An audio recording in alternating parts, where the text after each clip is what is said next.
जय हिंद दोस्तों, स्वागत है आपका एक बार फिर GK and current affairs by CK sir में। दोस्तों आजकल जो है दाखिल खारिज बहुत रिजेक्ट हो रहा है। तो देखिए दाखिल खारिज पहले जब रिजेक्ट होता था तो आप फिर से अप्लाई कर पाते थे। आप जो है सीओ साहब और कर्मचारी से बात करते थे कि मेरा जो है दाखिल खारिज रिजेक्ट होने का कारण क्या है। अब देखिए अब इसका नियम चेंज हो गया है। नियम अब यह चेंज हो गया है कि एक बार अगर आपका दाखिल खारिज रिजेक्ट हो जाता है तो आपको जो है दूसरी बार अप्लाई करने का ऑप्शन नहीं मिलता है। अब आप सोच रहे होंगे कि आखिर भैया जब दूसरी बार अप्लाई नहीं करेंगे तो क्या मेरा दाखिल खारिज ही नहीं होगा? नहीं, दाखिल खारिज आपका होगा। कैसे होगा? अब आपको जो है दाखिल खारिज के लिए डीसीएलआर साहब को जो है आपको ऑनलाइन अप्लाई करना होगा। तो डीसीएलआर साहब जो है अब आपके जो दाखिल खारिज है उसको देखेंगे कि इसका रिजेक्ट करने का कारण क्या था। रिजेक्ट अगर हो गया है, क्या वह व्यक्ति जो है वह कागज लेके आ गया है, वह सब कुछ फुलफिल हो रहा है, नहीं हो रहा है, उसके बाद जो है उस पर जो है आपका वो फैसला देंगे। दोस्तों पहले के वीडियो में मैं आप लोग को बता दिया था कि देखिए उस पर जो है 30 दिनों में फैसला देने का आदेश है। दोस्तों अगर मान लीजिए आपका दाखिल खारिज रिजेक्ट हो जाता है तो आपको जो है 30 दिन के अंदर ही अप्लाई करना होता है, और 30 दिन के अंदर आप अप्लाई नहीं करते हैं तो आपको एक सर्टिफिकेट देना होता है। वह वीडियो के मैं बाद में बताऊंगा कि वह कौन सा सर्टिफिकेट देना होता है। अगर आप अप्लाई कर दिए तो आपको जो है 30 दिन के अंदर यह फैसला मिल जाता है कि डीसीएलआर साहब जो है आपके दाखिल खारिज पर क्या एक्शन लिए हैं। दोस्तों तो लेकिन यह सब प्रक्रिया जो है ऑनलाइन है। ऑनलाइन में कैसे यह सब करना है, क्या क्या डॉक्यूमेंट देने हैं, इसकी सारी बातें जो हैं मैं इस वीडियो में बताऊंगा। दोस्तों कि अगर आपका दाखिल खारिज रिजेक्ट हो गया है तो आपको जो है डीसीएलआर साहब के पास कैसे अप्लाई करना है, क्या क्या डॉक्यूमेंट्स लगेंगे और क्या क्या जो है चीज़ें आपको ध्यान में रखनी है। दोस्तों तो टोटल आपको मैं टोटल आज 10 पॉइंट ऐसे बताऊंगा कि वह 10 पॉइंट अगर आप ध्यान में रखते हैं तो आपका जो है दाखिल खारिज डीसीएलआर साहब के पास से रिजेक्ट हो ही नहीं सकता है। दोस्तों उसके पहले अगर दाखिल खारिज रिजेक्ट ना हो उसका कारण क्या है, वह जो है वह 21 कारण में एक वीडियो में बता दिया हूं, उसका लिंक डिस्क्रिप्शन में दे दूंगा। दोस्तों वह वीडियो भी आप देख लीजिए। हो सकता है कि अगर वह 21 कारण ना हो तो आपका जो है दाखिल खारिज अंचलाधिकारी से ही हो जाएगा। दोस्तों आपको जो है डीसीएलआर साहब के पास ना जाना पड़ेगा।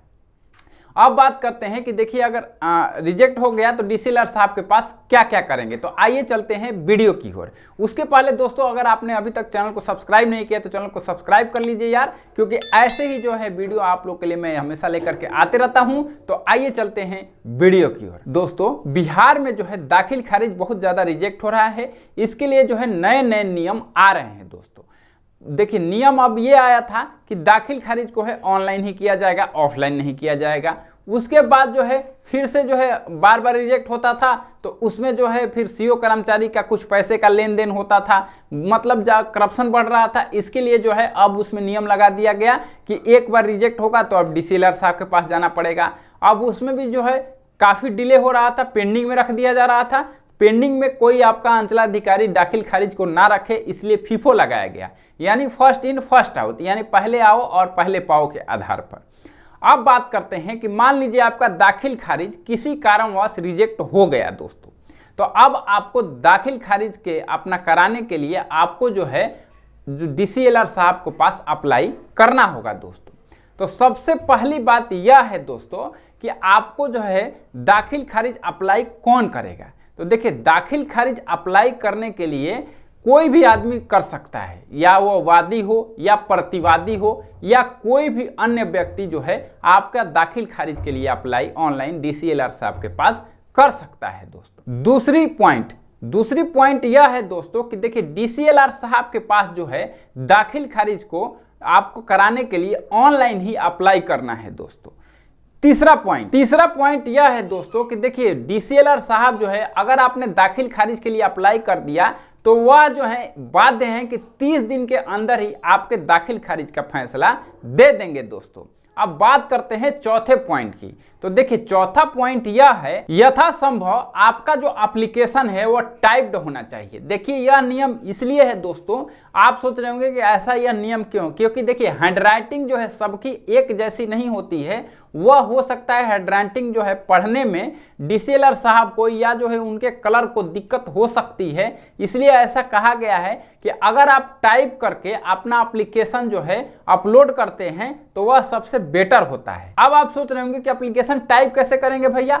आप जो है अपने आस पास के किसी भी दुकान में चले जाइए जहां पर सब दाखिल खारिज करते हैं और वहां पर बोर्ड लगा कर रखते हैं, उनसे बोलिए कि मेरा एक एप्लीकेशन टाइप करना है, अब मेरा जो है जमीन का ब्यौरा यह है, तो सब कुछ जो है आपका वो एप्लीकेशन टाइप कर देंगे और वह जो है आप पढ़ लीजिए और जो है आगे बताता हूं इस वीडियो में क्या करना है। अब बात करते हैं पांचवें पॉइंट की। तो देखिए पांचवा पॉइंट यह है कि जो भी आप आवेदन लिखते हैं दोस्तों, उसमें जो है आपका भूमि संबंधी जो है ब्यौरा सब कुछ उसमें डिटेल में लिखें कि देखिए मेरा जो भूमि है वह इस मौजे में है, उसका थाना नंबर यह है, उसका खाता संख्या यह है, उसका जो है प्लॉट संख्या यह है, वो कौन से व्यक्ति के नाम पे था, मैं कब लिया, इसका डीड नंबर क्या है और इसका जो है चौहद्दी क्या है, सब कुछ डिटेल आप जो है एप्लीकेशन में लिखेंगे और साफ साफ लिखेंगे दोस्तों, यानी जो टाइप करेंगे उसमें साफ साफ अंकित करेंगे दोस्तों। अब बात करते हैं छठे पॉइंट की। तो देखिए छठा पॉइंट यह है दोस्तों कि अगर आप जो है वकील का सहयोग लेना चाहते हैं, यानी किसी वकील का मदद लेना चाहते हैं इस मामले में, तो आप जो है वकील भी रख सकते हैं दोस्तों। अगर आपका ज़्यादा पेचीदा मामला नहीं है तो मैं आपको सजेस्ट करूंगा कि बिना वकील का ही काम आपका हो जाएगा, और ज़्यादा अगर पेचीदा मामला है तो वकील आप रख लीजिए, तो आपके लिए फायदेमंद रहेगा दोस्तों। अब बात करते हैं सातवें पॉइंट की। तो देखिए सातवां पॉइंट यह है दोस्तों, अगर मान लीजिए आपका दाखिल खारिज जब रिजेक्ट हो गया सीओ साहब से, तो उसके 30 दिन के अंदर ही जो है आपको जो है डीसीएलआर साहब के पास अप्लाई करना है। अब मान लीजिए 30 दिन आपको पता ही नहीं चला या और कोई रीजन है, मान लीजिए जमीन ऑनलाइन नहीं चढ़ा है, ऑनलाइन चढ़ाने में अब आपको टाइम लगेगा, तो हो जाता है इसमें 30 दिन से डिले। ज़्यादातर मामलों में 30 दिन से डिले हो ही जाता है दोस्तों, क्योंकि किसान लोग जो हैं अपने ज़्यादा जागरूक हैं नहीं। अब बात करते हैं दोस्तों आठवें पॉइंट की। तो देखिए आठवां पॉइंट यह है दोस्तों कि अगर आपका मान लीजिए 30 दिन से ज़्यादा टाइम लग गया, आप 30 दिन के बाद अप्लाई कर रहे हैं डीसीएलआर साहब को, तो आपको जो है एक फॉर्म डिले सर्टिफिकेट भर के देना है और उसको भी जो है अपने एप्लीकेशन के साथ अटैच करना है दोस्तों। अब बात करते हैं दोस्तों पॉइंट नंबर 9 की। तो देखिए 9वां पॉइंट यह है दोस्तों कि जितने भी आपके कागजात हैं, पहला हो गया आपका एप्लीकेशन, दूसरा हो गया डिले सर्टिफिकेट अगर डिले है 30 दिन से ज्यादा है तो, चौथा हो गया आपका डीड का पूरा कागज, पांचवा हो गया आपका जो जमीन जिससे भी लिए हैं उसका लेटेस्ट रसीद लेना है दोस्तों, पांचवा हो गया कि अगर आप मान लीजिए जिससे भी लिए हैं उसके नाम पे डायरेक्ट जमीन नहीं है तो उससे जो है आपको वंशावली एक लेना है और उसका भी जो है फोटोकॉपी उसमें अटैच करना है। ये सारे डॉक्यूमेंट्स को आपको स्कैन करके एक पीडीएफ बना लेना है दोस्तों, वह दुकान वाला कर देगा। ध्यान रखना है कि पीडीएफ डॉक्यूमेंट जो है वह 2 MB से ज्यादा ना हो दोस्तों।